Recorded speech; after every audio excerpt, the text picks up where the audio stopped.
cue, my camera dies. Okay, right on cue, and the camera dies. Go! All right, now it's back. How's everyone doing tonight? Welcome to the official Randsanity show. Episode 197. 197 days of doing this every single day in a row. I have not missed one yet. Some have been short when I was out working at some concerts, being a roadie, being a manager at some shows. But they were short, but I didn't miss a single one. So you don't miss anything if you haven't seen the 197.6 previously, because they're each different, slightly similar, and it's just this continuum. So it's not like a play that you'll kind of like, I missed the first 100. Nah, you didn't. It's all right. You'll get caught up tonight. You'll know all about it, and everything will be right with the world. So everybody doing okay tonight? Columbus, Ohio is cold as shit tonight. Oh, I do curse, by the way, so if you're offended, fuck off. It is so cold tonight. How cold is it? Single digits. It is so cold that you do not want to go outside with the dog, because the dog's looking at me like, seriously? You want me to go outside? I am not going outside. I am peeing in the kitchen like normal. You better put something down, because that's where I'm going to the bathroom tonight, Dad. I am not going outside. It is cold as shit. And it is. It is really cold out tonight. Single digits in Columbus, Ohio. Lots of snow on the ground. So, sorry. If you're somewhere warm, please let me know. I want to hear about the warmness. I want to hear about palm trees and higher degrees than 9. Okay? 9. Not a great temperature. Not the temperature I'm excited about. Okay?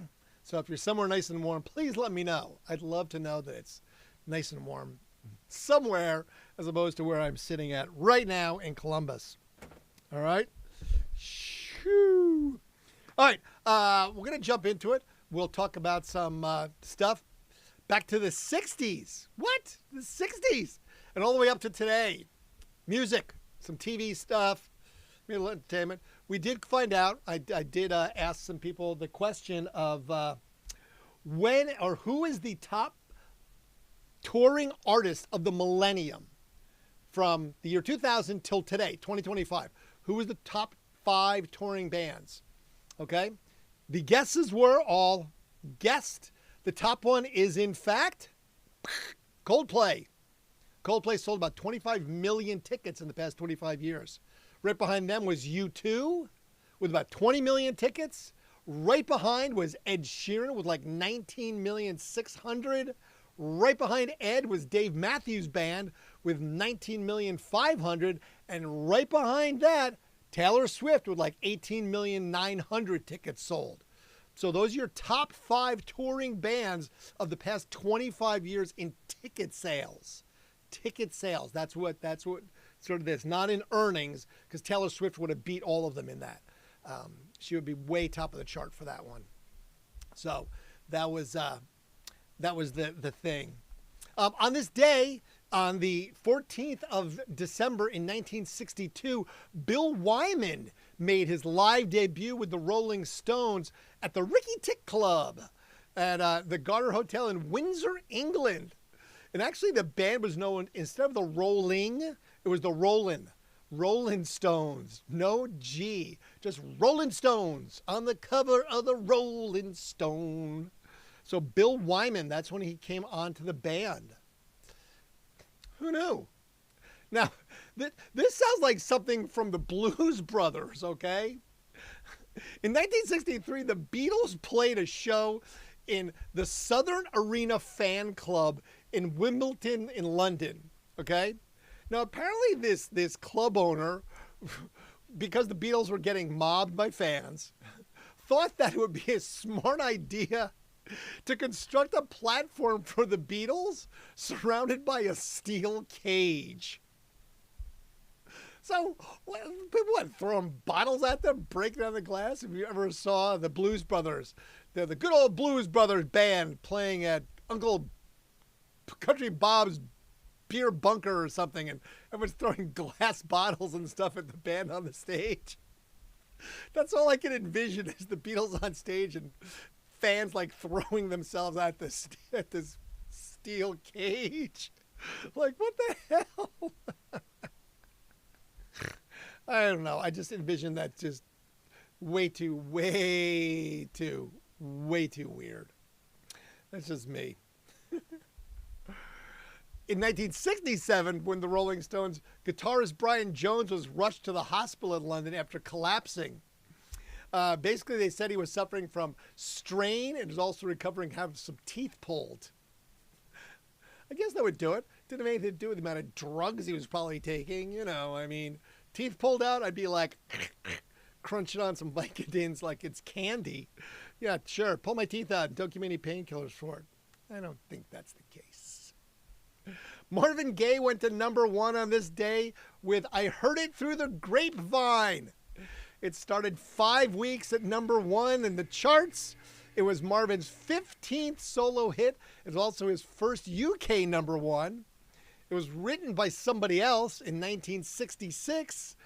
This single went on to the top of the charts in 1968. It was first recorded by Smokey Robinson as well as Gladys Knight and the Pips, but Marvin's the one who vaulted it into stardom. Marvin Gaye with that amazing voice. The Jackson 5 appeared on the Ed Sullivan Show. It was their first network television appearance in the United States ever. In 1969, on December the 14th, 1969, the Jackson 5. 1971, Led Zeppelin was riding high in the top 10 of the U.S. album charts. In 2006, the album was rated #1 on Classic Rock Magazine's 100th Greatest British Album poll of all time. It was also #1 in a poll conducted by Guitar World. The album was now sold over 23 million copies, and the typeface for the lyrics of Stairway to Heaven printed on the inside sleeve of the album was Jimmy Page's contribution. He found it in an old arts and crafts magazine from the late 19th century. He thought the lettering was interesting and arranged it for a designer to create a whole alphabet. So that was a Jimmy Page creation. Interesting. Stole it from a 19th century craft magazine. Who knew? I mean, someone had to know. I mean, I didn't.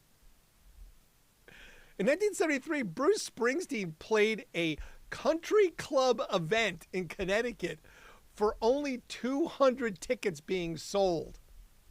Man, somebody paid a lot of cash for that. Those private corporate gigs make so much money. We went to one for the Columbus Crew threw one. And my friends, the Wombats, an Australian band, they played it. They got paid like $45,000 for like just this ridiculously short set at this small club. Like $45,000 plus a per diem, plus flights, plus one-off stuff. They were just like, yeah, we take these corporate gigs all the time. 50 grand for, easy money. Right. So yeah, those are quite lucrative for bands. We talked about it before, about there was some guy that his daughter for her bat mitzvah cost like $1 million, but he had like this entire litany of stars at this girl's party. I mean, stupid amounts of money. The one rapper was paid like $500,000 or something. I forget everything, but it was just ridiculous. So yeah, bands love those private gigs. Love them. I mean, you can get anybody to play a private gig, just so you know. I know someone who had the Foo Fighters play a private gig. It cost them $1 million, but the Foo Fighters played a private gig for a organization out in San Francisco, one of these tech companies. That was their Christmas party. The Foo Fighters played. Right. But again, you got the money. You're a tech company. Who cares? $1 million to have the Foo Fighters play? Sure. Go back to work. Work hard. In 1979, The Clash released their third studio album, London Calling. Unbelievable. What a great, great album. The double album received widespread acclaim, was ranked at #8 on Rolling Stone's list of the top 500 greatest albums of all time. It was ranked the 6th greatest album of all time by NME. So, yeah. London Calling by The Clash. I was listening to The Clash earlier today. I was sliding through them while I was outside in the snow. Having fun, freezing my, what's off. But yeah, Clash, very good. I found a picture of me and Mick Jones earlier today when I was looking through some stuff. We got to meet Mick Jones, me and Andy Man, when he played a show. What the hell? I don't even remember when that was. 1980, the 14th of December, and this is now a few days after John Lennon was murdered outside the Dakota. Yoko Ono called for fans to observe 10 minutes of silence in memory of John Lennon. 30,000 fans gathered outside of St. George's Hall in Liverpool, while nearly 100,000 attended a memorial in New York's Central Park, now where the Strawberry Fields is located. It was donated by the city, as well as plants were donated for over $1 million from all over the world. Native plants from all over different parts of the world and different countries were donated so that the Strawberry Fields would have this beautiful thing. Oh, Whitney Houston, #1 again with her single, Saving All My Love for You. The song was written by Michael Masser and Jerry Goffin, had a minor hit for Marilyn McCoo and Billy Davis in 1978. But it was also #1 for Whitney Houston. Saving All My Love for You, Whitney. Right back at you, 1985. In 91, Mr. Michael Jackson started a 4-week run at #1 on the album chart for his album Dangerous. It sold over 32 million copies worldwide, making it one of the best-selling albums of all time. 9 singles were released from the album, spanning 2 years, 1991 to 1993. That is a lot of singles to come out of a single album. I mean, that's a ridiculous amount, to be honest. It really is, if you think about it. Ridiculous. Ridiculous! Oh, now this one I was like, bro, really? Billy Preston, okay? I remember Billy Preston. Billy Preston pleaded guilty to insurance fraud in Los Angeles court and agreed to testify against 6 other defendants, snitches get stitches, who allegedly participated in starting fires, staging thefts, rigging car crashes, and claiming 18 fraudulent insurance claims. Preston received 5 years probation and 1 year in jail to run concurrently with a sentence he was already serving for violating probation on a prior conviction for cocaine possession. Whoa, wait a second. So you're already in jail for cocaine possession and you're in a basically RICO criminal organization and participating with insurance fraud. And then you rat out your 6 buddies. Mm-hmm. Snitches get stitches, Billy Preston. Stab, stab, stab. I hope they had you in protective custody. That's not the way to go there, friend. Not the way to do it. In 1999, Paul McCartney appeared at the Cavern Club in Liverpool, England, where the Beatles started. He played in front of 300 people with David Gilmour, Ian Peace from Deep Purple, and the legendary Mick Green of Kid, Johnny, and the Pirates. It marked McCartney's last gig of the year and the 20th century. His last gig at the venue was in 1963. The show went out live as a webcast and was estimated to have been watched by some 3 million people worldwide. It was a record at the time for online audiences. Now it's just a blip. 3 million? Psh, nothing. BBC Two Radio hosted the live show, and BBC One also aired the historic performance. Yeah, they have like 2 TV channels in London. That's it. So, not a whole lot of that TV stuff going on. 2003. Now, this one I was like, really? Kelly Osbourne went to #1 on the UK singles chart with her dad, Ozzy, for the song Changes, a remake of the first song by Ozzy in the Black Sabbath album, Volume 4, in 1972. It was the first father and daughter chart topper since Frank and Nancy Sinatra in 1967. What? I did not listen to that tonight. Normally, if I talk about any song, I've listened to it. I couldn't do it. I'm like, I do not want to hear Kelly Osbourne sing ever. Like, no, it's not worth it. No, I don't want to hear Kelly Osbourne sing. Ugh, this is crap. No, not Kelly Osbourne singing. Thank you so very little. Just not doing it. 2004, on this day, the 14th of December, the funeral took place in Arlington, Texas, for Damage Plan and Pantera guitarist Dimebag Darrell. Remember, Dimebag was shot and killed in Columbus, Ohio on December the 8th in 2004 by a mentally ill former Marine. Eddie Van Halen placed Darrell's original black and yellow striped guitar onto the Kiss casket he was buried in.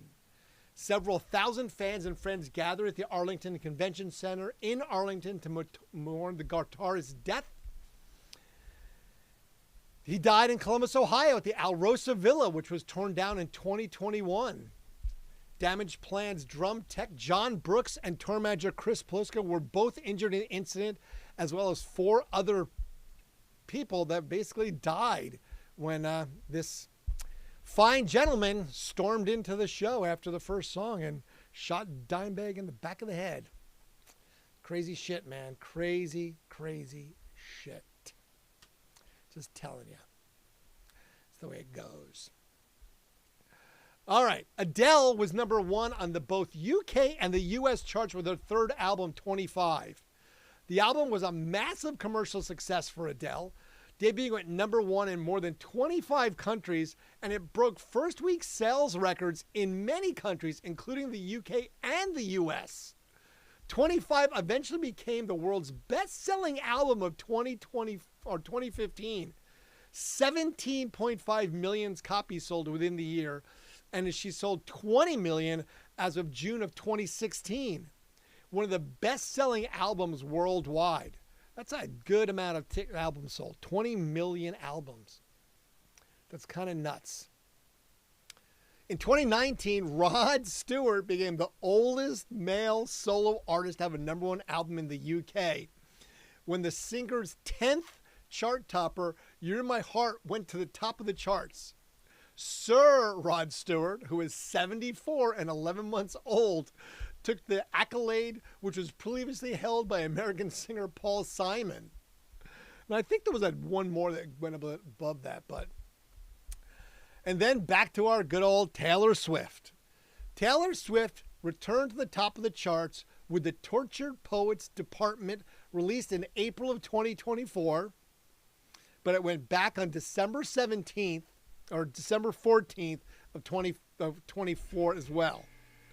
Whew. Man, I'm fumbling this last words. Hold on, I'm going to drink some. There you go.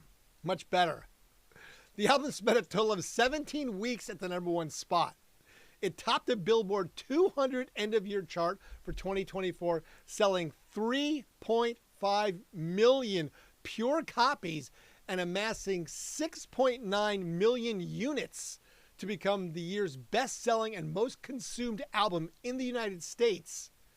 In the United Kingdom, it became the fastest-selling album by any artist in 7 years by a non-British artist in 18 years, tying Swift with Madonna for the most female number 1 albums on the UK chart, 12. It also became the fastest-selling vinyl album since 1994 and was the most streamed and best-selling album of the year. So again, Taylor Swift just blowing records up, destroying reputations of people that, I'll never get beat. No, you just got crushed, Madonna. Good old Taylor Swift. The machine that is Taylor Swift. If she had a stock market ticker, I would invest in Taylor Swift. So yes, if you see TS on the stock exchange, hit buy and forget Nvidia. I would go with Taylor Swift over that any day. Just saying. Taylor Swift marketing is a machine, and she deserves all that. All right, who was born on this day? Now, born on this day, Cliff Williams of AC/DC, the bass player, 76. Pete Spider Tracy of the Pogues, 67. Justin Furstenfeld of Blue October. Happy birthday, Justin. Our good friend Justin of Blue October is 50 today. We've had Justin in the station many times, many times. He was actually really good friends with us. He was also good friends with Mace, who passed away 5 years ago. But yeah, Justin's always been a good cat, man. He was a good guy. Got sober, changed his whole life, wrote a book, really good book too. It's definitely worth a read. Felix the Cat, born in this day. Felix the Cat is 106 years old. That was a nickname. I used to be called Felix the Cat because I always carried a bag with me. Felix the Cat, the wonderful, wonderful cat. He had a bag of tricks. So I always carried a bag with me, sort of a shoulder sling, like a Merce man purse. But yes, I was Felix the Cat. There's one for you. Hal Williams, 87 today, from Columbus, Ohio. He was in Sanford & Son. He was in Private Benjamin. He was in some other stuff too. But yeah, Columbus, Ohio. And then, of course, Britt Allcroft. I was like, who is that guy? Wait, you would definitely know him. He's 82 years old today. He invented Thomas the Train. It's a person. Britt Allcroft, he invented Thomas the Train. The whole thing, it was his idea. He's some British dude that he created Thomas and the video and the look, everything, all of it. Thomas the Train, invented by Britt Allcroft. There you go, Thomas. Now, the people that died today, I was like, okay, now this one I found to be interesting for sure. Arthur Treacher. Like Arthur Treacher Fish and Chips? Yeah, he was a dude. He was it wasn't like some made-up corporate name. He was a British actor. I was like, wait, what? And you know what he died of, which I found to be like ironic? Cardiovascular disease. I mean, I'm not laughing at his misfortune, but yeah, I mean, it's nothing but deep fried food. So you would think that might do it. Yeah, I would do it now. I would do it. He died of cardiovascular disease at the ripe old age of 81. Also died on this day, Norman Fell. He didn't die of falling. That was his last name, Norman Fell. He was Mr. Roper on Three's Company. Remember Mr. Roper on Three's Company? If you don't, it's okay. But you have to watch Three's Company because it's kind of funny. With Jack Tripper, Chrissy, Mr. Roper. Peter O'Toole died in this day at the age of 81. Peter O'Toole was a British actor. He was in like Lawrence of Arabia and a bunch of other stuff too. He was very proper Englishman. I like Peter O'Toole and stuff. And Bernard Fox. I was like reading about Bernard Fox. He died at the age of 89. Bernard Fox, he played Winston on The Mummy, where he was that British guy that crashed the plane and then died in the sand. He was like sort of a lost British guy. He also was on Bewitched. He was one of the weird uncles on Bewitched. He always played it like a really strange, like British character. He had that big like mustache, and he was always like, ha ha, pip pip pop pop, all that.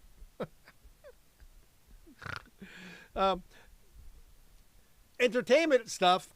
In 1969, Leaving on a Jet Plane by Peter, Paul, and Mary went to number 1 on this day on the Billboard chart. It was written by John Denver, of all things.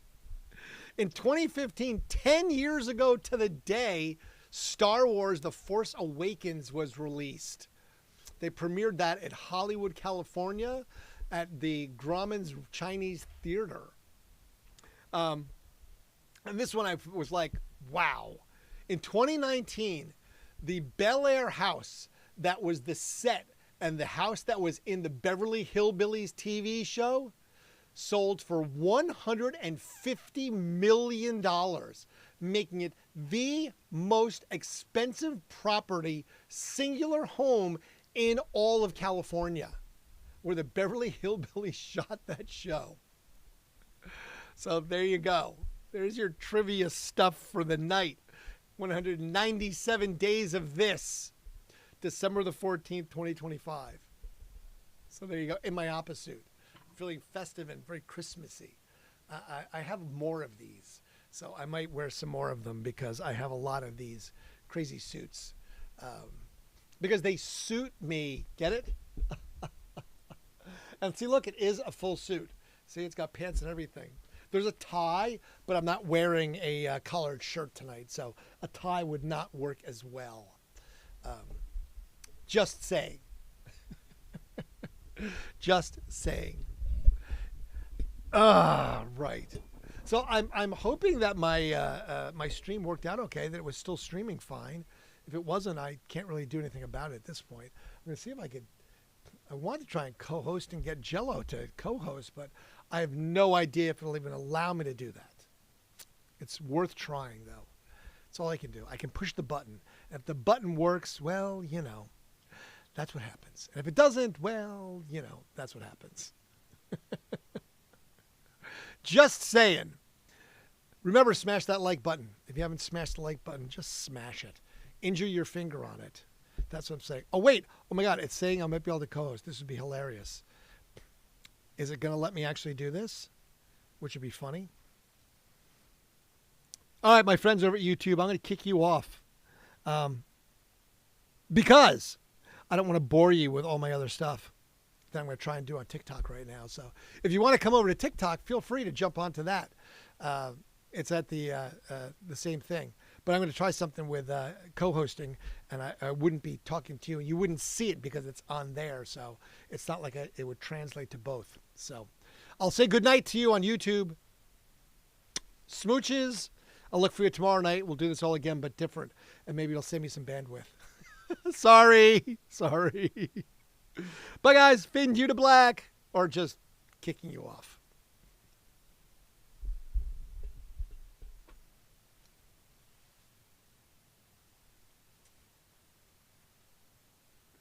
Oh, unstable network. Oh.